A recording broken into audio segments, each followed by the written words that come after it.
이리 오너라. 이리 오너라. 병부상서 김대감의 집 대문간에서 시끄러운 소리가 들려오고 있었다. 밖이 왜 이리 소란스러우냐? 서재에서 부인과 차를 마시고 있던 김상서가 장지문을 열고 소리치자 청지기가 달려왔다. 웬 젊은 놈이 장차 나라의 기둥이 될 문화시중감이 왔으니 대감나리를 뵙게 해달라고 저리 소리를 지르고 있습니다요. 뭐라고? 실성한 자가 분명한 것 같사온데 가서 쫓아버릴깝쇼? 아닐세. 그 문화시중감 얼굴이나 한번 보세 그려. 김상서는 너털 웃음을 터뜨렸다. 시생 이명호, 대감께 문의드리옵니다. 서재로 안내된 젊은이가 넙죽 절을 올리자 김상서는 찬찬히 그를 뜯어보았다. 비록 옷차림은 남노하나 준수한 외모에 총명한 눈빛을 하고 있었다. 그래, 미래의 문화시중께서 무슨 일로 나를 보자 하였는고? 그 말을 기다렸다는 듯 젊은이는 가슴을 쫙 펴고 김상서를 정시했다. 따님을 제게 주십시오. 뭐라고? 내 딸을 달라고? 김상서는 어이가 없는 듯 부인을 쳐다보았다. 그러자 부인 한씨가 입을 열었다. 공자께선 어느 문중의 자제분이시오? 한미한 집안이라 아랠 게 없습니다. 물려받은 재산은 얼마나 돼요? 이 몸 하나가 재산이지요. 허면 과거에 급제면 하셨소? 말은 비록 점잖았으나 부인의 어투엔 은근한 비웃음이 배어 있었다. 고려국 제1의 명문 김상서 나리의 사위될 조건이 고작 그것뿐이지요. 아니, 이런 무엄한 놈이 있나? 젊은이의 도발에 한씨는 파르르 떨었다. 제 아버님은 호부의 말단 관직이시라 식구들 끼니를 잇기조차 어려운 형편이지요. 허나 제 부모님은 이 못난 놈을 개천에서 용이 났다고 믿고 계시지요. 저 또한 용이 될 날을 기다리며 글 공부에 매진하고 있습니다. 나으리 진정 용이 되고 싶습니다. 우레를 부르고 폭우를 일으켜 하늘로 오를 그날까지 한 마리의 용이 몸을 담을 강물이 되어주실 수는 없는지요. 젊은이의 말을 듣고 김상서는 크게 감동을 받은 듯 생각에 잠겼다. 방 안에 잠시 정적이 감돌았다. 잠시 후 김상서가 깊은 눈으로 젊은이를 응시하며 물었다. 명호라고 했던가? 그러하옵니다. 장차 용이 될지 이무기가 될지는 모르겠으나 몸을 담을 깊은 강물이 되어주겠네. 나으리! 명호는 감격한 듯 울먹이며 김상서 부부 앞에 고개를 숙였다. 병부상서라는 든든한 후원자에다 고려국 최고의 미인으로 소문이 난 김상서의 딸 아란을 부인으로 맞이하게 된 명호의 기쁨은 하늘에라도 오를 것 같았다. 명호와 아란은 우선 혼약식부터 치르고 정식 혼례는 명호가 과거에 급제한 후에 올리기로 했다.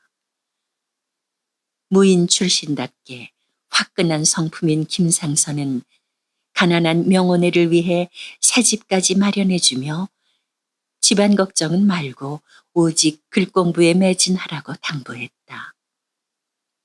명호는 3년 후에 있을 대과에 당당히 급제해 떳떳하게 아란 낭자를 아내로 맞으리라 다짐하며 금강산으로 들어갔다. 그런데 그가 개경을 떠나 있는 사이 고려 조정에 정변이 일어났다. 이성계가 반란을 도모해 고려 최고의 권력자였던 최영을 처형하고 권자를 차지한 것이었다. 이 와중에 병부상서 김대감도 이성계 일파에게 처형당했다는 놀라운 소식이 전해지자 명호는 부랴부랴 하산해 개성 본가로 돌아왔다. 명호야, 왕씨 세상이 망하고 이제 우리 이가의 세상이 왔단다. 내 오촌 당숙이 이성계 장군의 오른팔이라는구나. 기뻐 어쩔 줄 모르는 부친을 보며 명호는 다급하게 물었다. 아버지, 아란낭자는 어찌 되었나요? 김상서가 대역 죄인으로 처형되었으니 그 처자식이 무사할 리가 있겠느냐? 부인은 노비로 전락하고 여식은 지방에 팔려갔다고 한다. 뭐라고요? 거기가 어딥니까? 당장이라도 달려갈 기세인 명호를 부친이 제지시켰다. 대역 죄인의 딸이야? 아예 찾을 생각 마라. 역적 집안과 혼약을 맺은 사실이 드러나면 우리 집안도 줄초상이 날 게야. 마음 독하게 먹고 절연을 해야 한다. 알겠느냐? 신신당부하는 부친을 보며 명호는 어찌할 바를 모르고 가슴을 쳤다. 이년아, 제비가 물을 차듯 사뿐사뿐 걸으라니까. 행수기생이 장구채를 들고 소리치자 아라는 춤 동작을 멈추고 우뚝 섰다. 아이고, 속 터져. 이거 사. 속히 가물을 익혀야 머리를 얹어줄 거 아니야. 행수기생이 채를 탕탕 두드리자 아라는 겁먹은 표정으로 장구 소리에 맞춰 다시 춤을 추기 시작했다. 자신에게 닥친 엄청난 불행 앞에서도 그녀가 버틸 수 있었던 것은 약혼자 명호가 찾아와 구해주리라는 믿음 때문이었다. 그 신락 같은 믿음에 의지한 채 아라는 기방에서 갖은 수모를 당하면서도 하루하루 힘겹게 견뎌내고 있었다. 이 무렵 명호는 당숙을 따라 신흥 세도가로 떠오른 박대감 댁을 방문하고 있었다. 박대감에게 명호를 선보이는 자리였다. 옥골 선풍이로다. 부인, 우리 소영이와 짝을 맺어주면 금상첨화일 것 같지 않소? 대감의 뜻에 딸을 받게요. 헌데 풍문에 듣자 하니 혼약을 맺어둔 처자가 있다고. 아이고, 당치도 않습니다. 당숙이 얼른 부인의 말을 가로막고 나섰다. 우리 조카가 인물이 워낙 출중하다 보니 사위 삼겠다고 나서는 집이 어디 한둘이었겠습니까? 하지만 다 물리치고 금강산에 들어앉아 오로지 글 공부에만 매진했습죠. 그러나이도록 혼약이라니, 아이고, 당치도 않습니다. 당숙의 말을 듣고 박대감은 대견한 듯 명호를 바라보았다. 양가의 혼담이 무르익어 가운데 뒤탈을 염려한 당숙은 행수 기생에게 금품을 찔러주고 명호를 아란과 만나게 해주었다. 서방님, 이제야 오셨군요. 이 몸은 서방님이 절 구해주실 줄 굳게 믿고 있었어요. 감격의 눈물을 흘리는 아란 낭자의 수척한 얼굴을 보며 명호는 가슴이 무너져 내리는 것 같았다. 하지만 파혼 통고를 확실하게 해 뒤탈이 없게 해야 한다던 당숙의 말을 떠올리고 마음을 도사려 먹었다. 낭자, 미안하오. 그녀의 시선을 외면하는 명호를 아라는 의아로이 바라보았다. 집안의 강요에 못 이겨 다른 남자와 혼례를 올리게 됐소.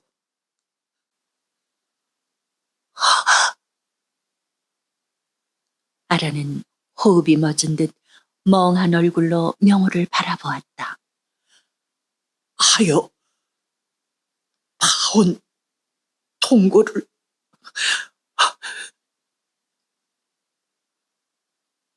그랬군요. 그랬었군요.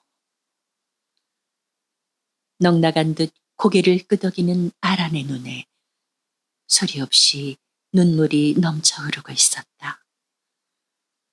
날 용서하지 마시오. 나는 그럴 가치조차 없는 놈이오. 자책의 말을 남기고 돌아서는 명호를 보며 아라는 그 자리에 허물어지듯 주저앉았다. 그날 밤은 달조차 모습을 보이지 않았다. 아라는 어머니 품에 안겨 하염없이 울었다. 어머니 한씨 또한 기방 하녀가 돼 모진 목숨을 이어가고 있는 처지였다. 한씨가 김상서를 따라 죽지 않고 버텨온 것은 오직 딸을 지키기 위해서였다. 영감, 쇳내도 이제 더 이상 우리 아란이를 지켜줄 힘이 없구려. 모녀의 방에선 밤이 이슥하도록 울음소리가 들려왔다. 다음 날 아침, 아란과 한씨는 싸늘한 시신으로 발견되었다. 모녀가 같이 비상을 먹고 자결을 한 것이었다. 화창한 봄날, 당숙의 주례하에 명호와 소영의 혼례가 거행되고 있었다. 신랑 신부의 얼굴에 행복한 미소가 어렸고 이를 지켜보는 양가 부모의 얼굴에도 흐뭇한 웃음꽃이 피었다. 시기 반 후 하객들과 어울려 늦도록 술을 마신 명호는 비틀거리는 걸음으로 신방 문을 열었다. 방 안엔 신부가 다소곳한 모습으로 앉아 있었다. 부인, 오래 기다리셨소? 나라 안에 제일로 덕성스런 신부를 맞았으니 벌주를 받아야 된다며 놓아주지를 않지 뭐요. 용서하구려. 명호는 주안상에 술잔을 들어 신부 앞으로 내밀었다. 자, 술 한 잔 따라 주구려. 그러나 부인은 고개를 숙인 채 미동도 하지 않았다. 오구, 화가 단단히 난 기로군.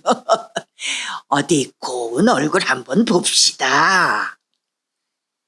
명호가 고개를 숙여 얼굴을 보려 하자 신부가 선뜻 고개를 들었다. 순간 명호는 머리칼이 곤두섰다. 신부는 소영이 아니었다. 아란이 한스런 얼굴로 그를 노려보고 있었다.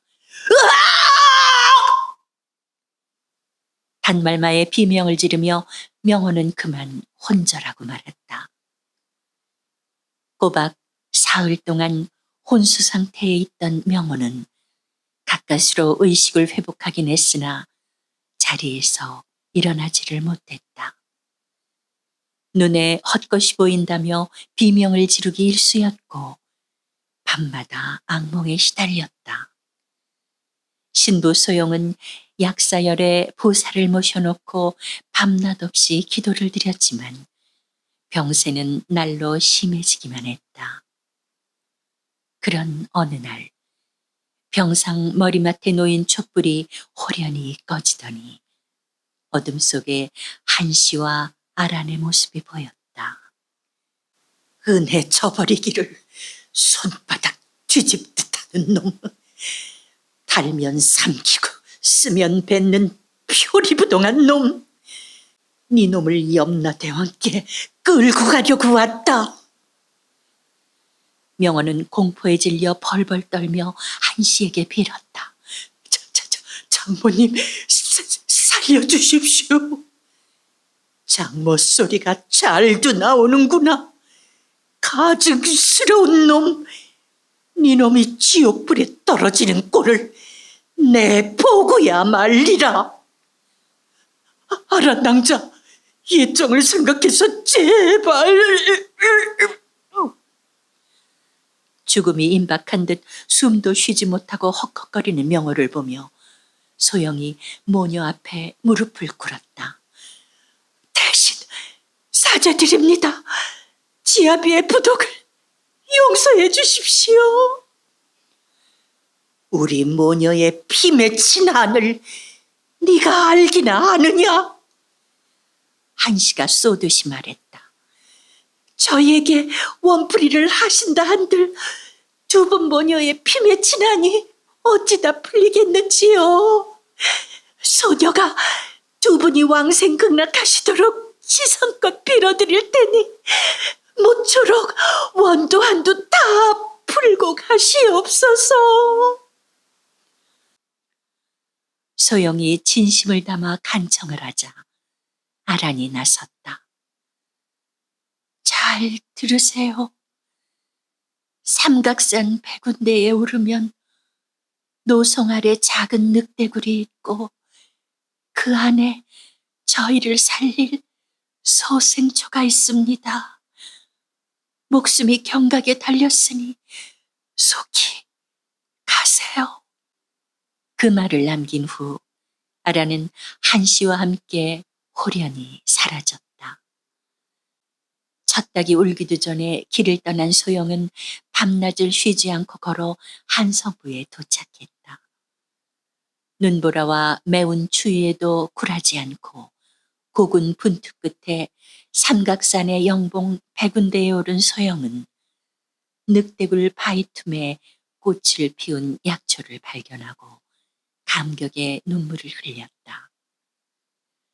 소영의 헌신적인 노력으로 환쾌한 명호는 일평생 세상 명리를 멀리하고 부인과 함께 아란 모녀의 왕생 극락을 빌며 참회의 삶을 살았다고 하며 사람들은 소영이 구해온 약초를 귀신이 알려준 것이라 하여 삼각산 귀신풀이라고 불렀다고 한다.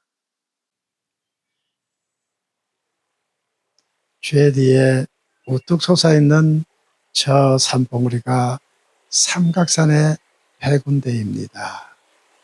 삼각산은 북한산에서 가장 높은 산봉우리인 백운대와 인수봉, 안경대, 세 봉우리가 뿔처럼 높이 솟아있다고 해서 붙여진 이름입니다.